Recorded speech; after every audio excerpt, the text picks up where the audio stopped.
Hey guys, welcome back to my channel. So Keisha decided to take to a podcast to air her side of the story. So here are some snippets if you'd like to hear it, guys. That's just what it was. Now, good, bad, or indifferent of how it went down. Like I said, I definitely feel as though since all parties involved knew before the book hit the internet, because it was an ebook, before the book hit the internet, all parties involved gave the okay. All parties involved 100% knew what the book was about, how we were spinning the narrative, was blindsided. It was not one person who was oblivious to what happened in real life versus what was shared in the book. I think that once social media gets a hold of your business, just like with me and Posh, when we had our situation happen, when social media feels as though like they're a part of your story and they're a part of your pain and your situation, they are then making their own opinions and their own assertions of what they feel and what they don't feel. And if you're not strong, if you're weak, or you haven't been really at the forefront of taking who you falling out with or causing friction with, who actually matter to you. And ultimately speaking, like I said, I want the best for my daughter. So that's why I've chosen to suppress my receipts, because what do I look like coming? Because now it's just gonna make the situation even worse. All I want to know is everything that was shared was not the whole truth. The way I was spoken about was very wrong, because I've never publicly done any of that. No one can ever get one receipt of me publicly. Of course, I'm not going to say I'm not going to talk crazy when I'm behind the scenes, but that's why I told y'all early in the conversation, you pick and you choose the types of things you come to the internet with. There's things and conversations in y'all phone that y'all would never want to come to. And I'm pretty sure y'all done talk crazy about your mom, your boyfriend, your girlfriend, and your phone, right?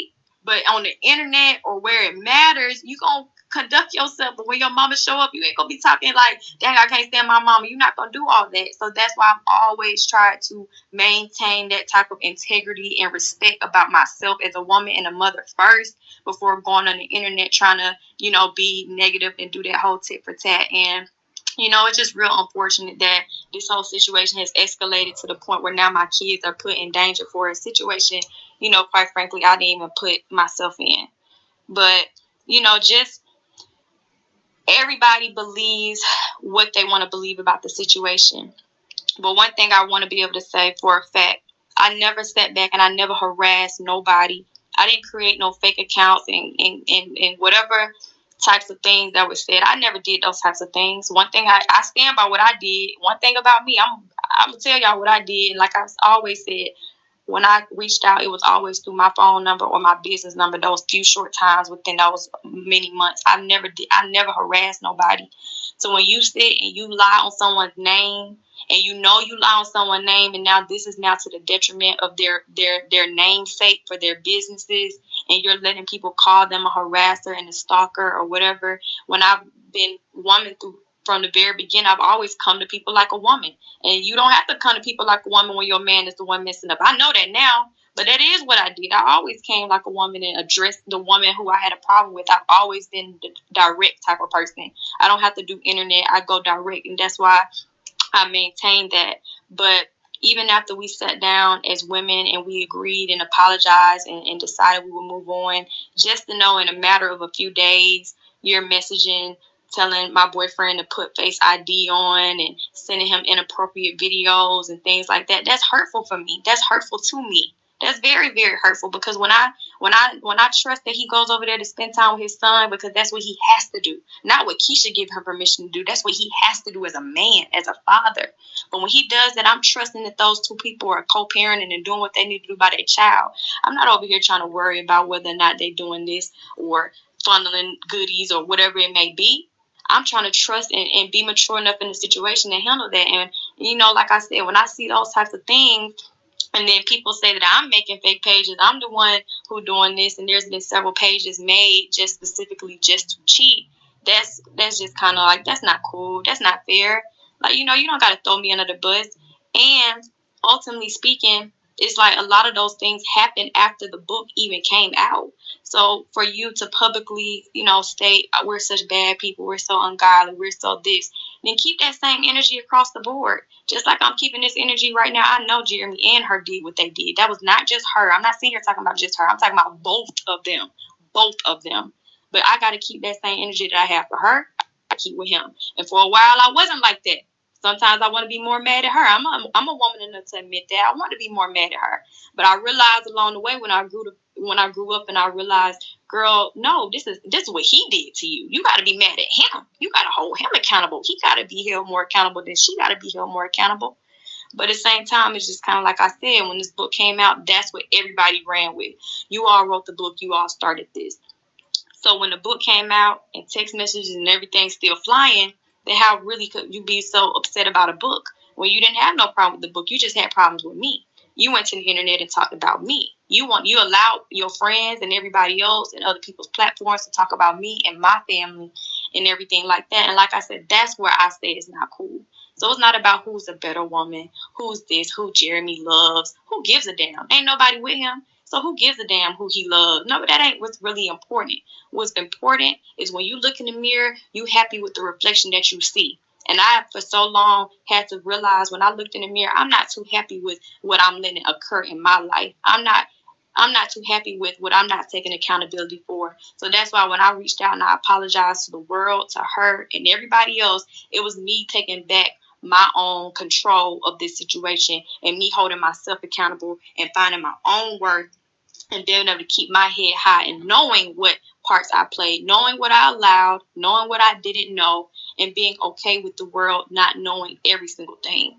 But at the end of the day, like I said, I know a lot of people like to look at situations like this and say, well, whose side? It's not a side. It's the side of the kid.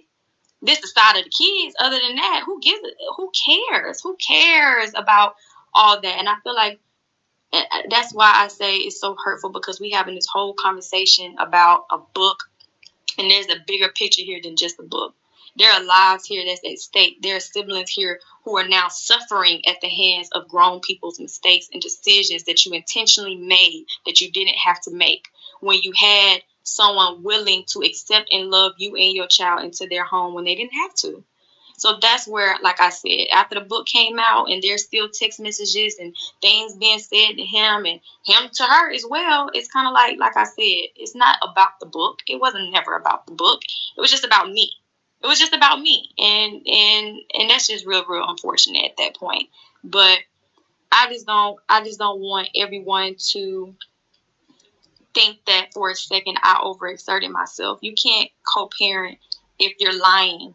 You can't do certain things if you're lying. As women, we have to understand the type of things that we accept and we allow. And yes, I may have accepted and allowed at one point infidelity to happen and to stay. But when you walk into a situation where you know someone has a family, and you know and you meet this family and they welcome you and you sit and break bread with them in their home, then you got to start taking accountability somewhere as well. You got to start taking accountability somewhere as well. And I also want to defend my mother in some regard, just briefly, because I know she's been painted to be a monster. My mom does not deserve that. My mom doesn't deserve that. She's not no social media influencer. She's not trying to be cookie cutter. When she comes and does her job and is a grandmother, my mom not trying to get dressed and impress, talk the talk, walk the walk. She's just trying to be Sandra. That's all she's trying to do is love her grandkids. I don't really appreciate things that have been said about her. And I will say this. My mother found out about Jeremy having a child outside of our relationship the day before she met the child and the mother. The day before.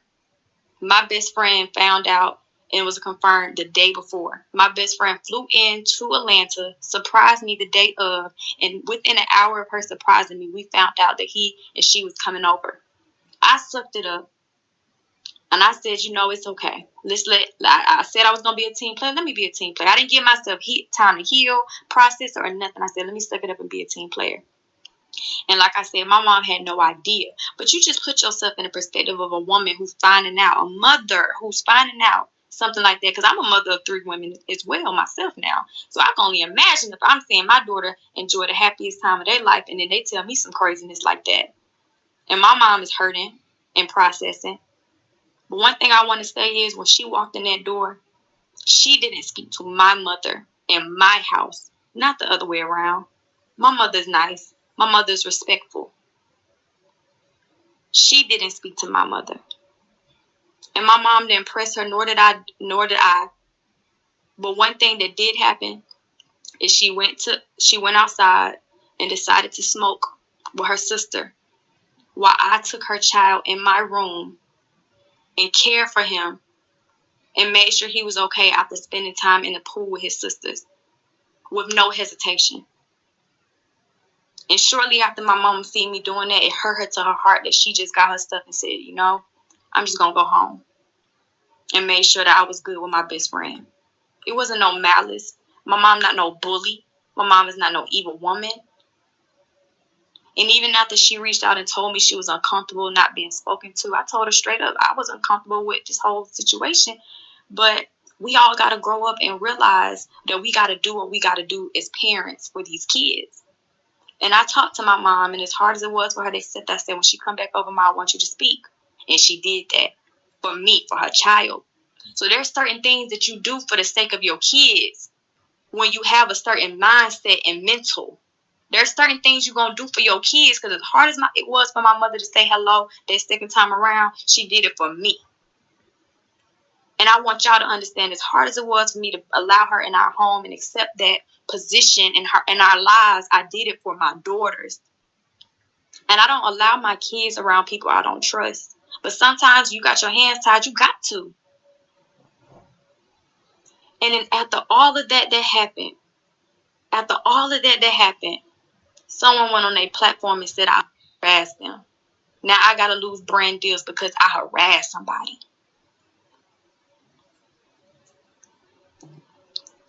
I just don't deserve the threats that I'm getting.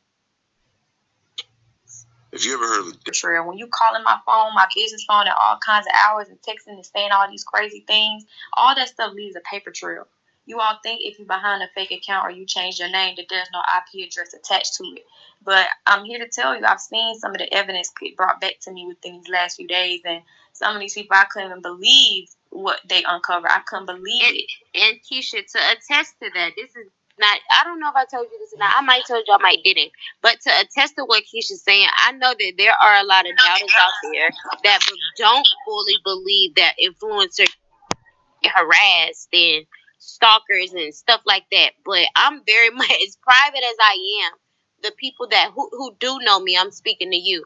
As private as I am, there has been things that have happened to me as well that I've never spoke on, because I don't believe in, just giving people like me who care about my daughters having everything that they can is going to take action. And I'm going to get, which I have a hand in emails that were sent to every brand. And they're going to work on side with the law and release all of that, which they have. So don't be surprised when you have literally sat in behind a keyboard for years, bullying, harassing, calling child protective services, writing comments on things my daughters are a part of, coming to brands lying. They see that, and I'm glad you have made it public, because screenshot does exist, IP addresses do exist. And when you email someone, these companies are sending these things to my lawyer saying, well, this is what was sent. And we have done our investigation, and we know what the truth is. You may laugh now, but I promise you, you will not be laughing later. We got to just do better by one another. Like I said, you don't got to like me. You don't have to like me. I know now. I wish everybody could, but I know that that's unrealistic. But just don't do anything to spite my children. That's all I ask. Don't do anything to spite my children, because that's when I really got to get involved, when you spiting them. They deserve it all. They deserve it all. And we should encourage each other to do. I've helped people who have given me nothing in return, but that's just the type of person I am. So I know God has blessed me tenfold to do for my daughters in ways that I could never imagine, because He's seen me do things that I don't got to brag about. I don't got to talk about. Why would anybody want to take food off a child's plate? Yeah, I don't understand it, but I'm just being as real as it can be. Jeremy is he's a managed man. And I just learned about that terminology from my homegirl, Aisha. But that's exactly what Jeremy is. That's just how he's conducted himself. And Jeremy has been, I don't never got to take away from a girl's beauty. Jeremy has been with the baddest I've seen seen some of the women he's messed around with. And if it was really about money, Jeremy is within this 4 years, he's had some celebrities. I'm just gonna be honest, I ain't gonna call their names out, but he's had some celebrities reach out and say, I'll fly you out. I didn't see it with my own 2 eyes. But you wanna know why he stayed with me? Is because there is love there that we built. We built a foundation, and when you get real, genuine love, you can't just get that with just the next chick over here or a girl over there or none of that type of stuff. You can't just get real, genuine love from any and everybody. I really believe in soulmate connections. I really believe in that and that type of real, strong life partner. I believe in that. And when you building that type of stuff, people notice those things. People notice those, and they gonna implant in what they want to implant. And that's more so a total package. Not do you have this or do you have that. So that's all I'm saying. Like I said, this is not about comparing myself to her. This is just about I don't appreciate when people keep saying, well, he can't love her because she got money and he want to stick with the lifestyle. What lifestyle, boo? Because Jeremy, he ain't the type that's going to come on the internet and feel like he got to prove nothing to y'all. But when I say I ain't never going to be foolish enough to stick with no man who I'm taking care of and supplying. So when we was together, trust me, he was pulling his end of the weight. And I ain't talking about just with YouTube or nothing crazy illegal. I'm talking about he know I've stepped back and as a woman ensured and watched him build up stuff on his own. So you don't never got a need for nobody because that's the type of woman I'm going to be. I truly, truly, truly pity this girl. She is so delusional. It's unbelievable. Guys, if you wish to listen to the rest of this podcast, you can head on over to the Stereo app and just type in Keesha Anderson and you'll hear the rest of it, guys. Thank you so much for watching. Please like, share, and subscribe to my channel. Till next time. Bye.